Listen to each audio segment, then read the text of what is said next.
రాజకీయ విశ్లేషకులు అయితే రెడీగా ఉన్నారు మనతో మాట్లాడడానికి. బండారు రామ్మోహన్ గారు, మీరు చెప్పండి, ఇప్పటివరకు బీఆర్ఎస్ విడుదల చేసినటువంటి మేనిఫెస్టో ఏదైతే ఉందో ఇది కాంగ్రెస్ వాళ్ళది, కాంగ్రెస్ వాళ్ళదే కాపీ కొట్టారు బీఆర్ఎస్ వాళ్ళు అంటున్నారు. మరి వాళ్ళకి మీరు ఇచ్చే సమాధానం? అంతే సత్యం గారు, నేను చెప్పాల్సిన విషయాలు చాలా వరకు చెప్పేశారు. పూర్తిగా వారితో ఏకీభవిస్తున్నాను. నేను కూడా ఒక రైతు పక్షపాతిగా, పేదల పక్షపాతిగా, సోషలిస్ట్ గా. ఎందుకంటే ద్రవ్యోల్బణం పెరుగుతున్న కొద్దీ ఈ పథకాలు పెంచాల్సింది. అనుచిత ఉచితాలకు తేడా కూడా వారు చెప్పారు. అనుచిత ఉచితాలన్నిటి కూడా తమిళనాడులో ఇచ్చేదని కూడా చాలా వరకు అవి జరిగినాయి. అక్కడ కూడా వెనక్కి తిరిగి చూడాల్సిన పరిస్థితి వస్తుంది. అనుచిత ఉచితాలు చాలా ఉన్నాయి. మన పక్క ఆంధ్రప్రదేశ్ రాష్ట్రంలో కూడా కొన్ని ఇస్తున్నారు అనుచిత ఉచితాలు అట్లా కూడా. కనుక ఇక్కడికి వస్తే కాంగ్రెస్ పార్టీ వీరిది బాగా కాపీ కొట్టిందా, కాంగ్రెస్ పార్టీని వీరు కాపీ కొట్టారంటే మొదలు కాంగ్రెస్ పార్టీ టీఆర్ఎస్ కాపీ కొట్టింది కదా.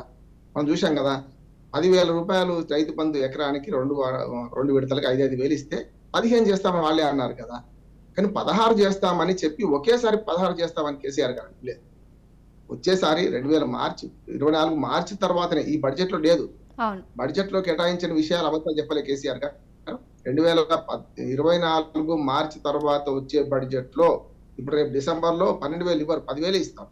రేపు వచ్చే బడ్జెట్ లో మాత్రం ఖచ్చితంగా 12,000 ఇస్తారు. ఆ తర్వాత సంవత్సరానికి 1000 పంచుకుంటూ వచ్చుకుంటారు. ఒకటి. రెండోది ఏంటంటే రుణమాఫీ కంటే రైతు బంధు కరెక్ట్ అంటారు. ఎప్పుడు కూడా రుణమాఫీ పరపతిని దెబ్బతీస్తుంది.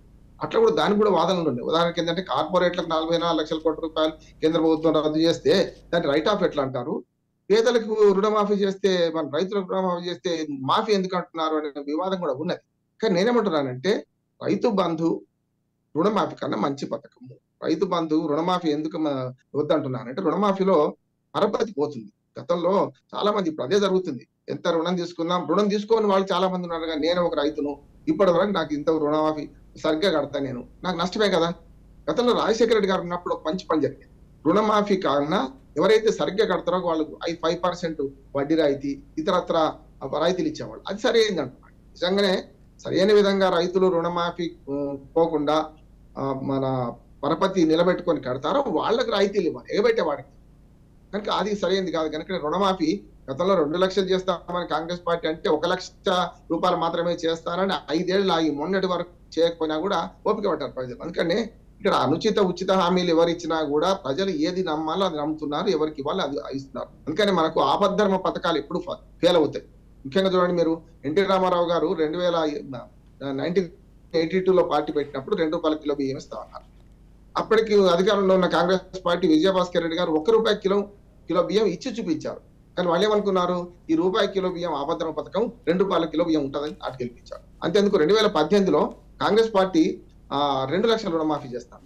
కానీ టీఆర్ఎస్ బీఆర్ఎస్, అప్పుడు టీఆర్ఎస్ కదా, 1 లక్ష మాత్రమే చేయగలుగుతాం, ఆచరణ సాధ్యమైంది అన్నారు. అంటే 1 లక్ష రుణమాఫీని గెలిపించారు. 2019లో ఆంధ్రప్రదేశ్ ఎలక్షన్లు చూడండి, పసుపు కుంకుమ అనే పథకాన్ని చంద్రబాబు నాయుడు గారు అప్పటికప్పుడు ప్రవేశపెడితే తీసుకున్నారు. కొద్ది రోజులు వచ్చింది, కొద్ది నెలలు వచ్చింది. అయినా సరే మరి జగన్మోహన్ రెడ్డి గెలిపించారు. అందుకని ఆపద్ధర్మ పథకాలు గెలిపిస్తాయని ఆశ పెట్టుకుంటే తప్పు. ఇక మీ ప్రశ్నకు సమాధానం చెప్తాను.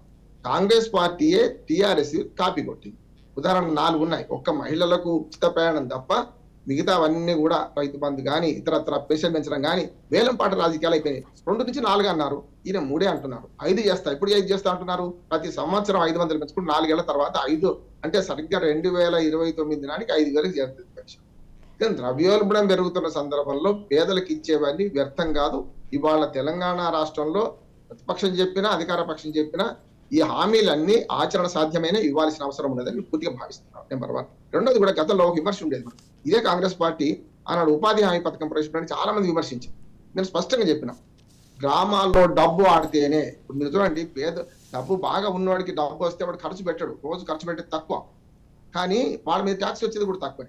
కానీ పేదవాడు అప్పుడు ₹250 పెన్షన్ ఉండి ₹50 పెన్షన్ తీసుకున్న ఒక పేదరాలు ఆ ₹50 ఒక్క పూటలో ఖర్చు పెట్టేస్తారు. దాని మీద ట్యాక్సెస్ వస్తాయి.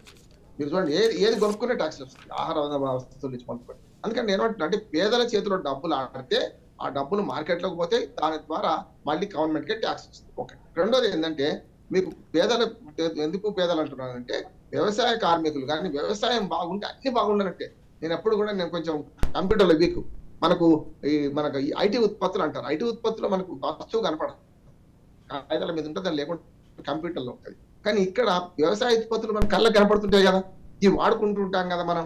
కనుక వ్యవసాయ రంగంలో ఇప్పటికి కూడా ఎప్పుడో గాంధీ గారు భారతీయాత్మ గ్రామాల్లో ఉందన్నాడు, ఇప్పటికి కూడా భారతీయాత్మ గ్రామాల్లోనే ఉంది, రైతుల్లోనే ఉంది అని నేను అంటున్నాను. అందుకని రైతులకు 60% మంది రైతులు ప్రత్యక్షంగా పరోక్షంగా ఈ వ్యవసాయం మీద ఆధారపడతారు. 100కి 90 మంది రైతులు ఇవాళ రైతు రేపటి కూలీగా మారుతున్నాడు. దానికి కారణం ఏంది? వ్యవసాయ ఉత్పత్తులు సరైన ధర లేకపోవడం. నేనేమంటున్నా, రైతు బంధు ఎంత సరైందో ఇంకొక పని కూడా చేయాలని నేను కోరుతున్నాను. మొదటి నుంచి కూడా మార్కెట్ ఇంటర్వెన్షన్ అంటారు. రైతుల పండించే ఉత్పత్తుల మీద వారికి అదుపు లేదు, వాళ్ళు నిర్ణయించుకోలేరు. దాన్ని ఎట్లా చేయొచ్చు అంటే, నేను ఒక ఉదాహరణ చెప్తాను. ఇప్పుడు ఇవాళ మొన్నటి దాకా 200 రూపాయలు టమాటాలు అయినాయి, నిన్న 50 పైసలు పడిపోయింది. 200 రూపాయల టమాటాలు అయినప్పుడు మధ్యతరగతి వారిని దృష్టిలో పెట్టుకొని ఓటు బ్యాంక్ రాజకీయాల కోసం 50 రూపాయలకు సబ్సిడీ మీద ఆంధ్రప్రదేశ్ ప్రభుత్వం అక్కడ మన కర్నూలులో కానీ సప్లై చేసింది. 200 రూపాయలు అన్నప్పుడు 140, 150 ఉన్నది 50కి సప్లై చేసింది. నేనేమంటున్నాను, ఇప్పుడు 50 పైసల కిలో అయినప్పుడు రైతు దగ్గర ఇచ్చి 50 రూపాయలకి ఎందుకు కొన్నారు? 50 రూపాయలు సప్లై చేసింది కదా. అంటే మధ్యతరగతి ఓట్ల మీద ఉన్నంత ఆసక్తి వీళ్ళకు ఉన్నది. ఇక విమర్శించే వాళ్ళు, అనుచిత ఉచితాలను విమర్శించే వాళ్ళకు ఒక జవాబు చెప్తాను. చాలా మంది ఉద్యోగస్తుల మీద విమర్శిస్తుంటారు. నేను ఏమంటున్నా, ఉద్యోగస్తులకు వాళ్ళ టీఏలు డిఏలు వాళ్ళకు కరువు భత్యాలు అన్ని పెరగాలి, కానీ మాత్రం రైతులకు రూపాయి ఇస్తే అనుచిత ఉచితాలను గబ్బులు పెడతాను. స్పష్టంగా చెప్తున్నాను.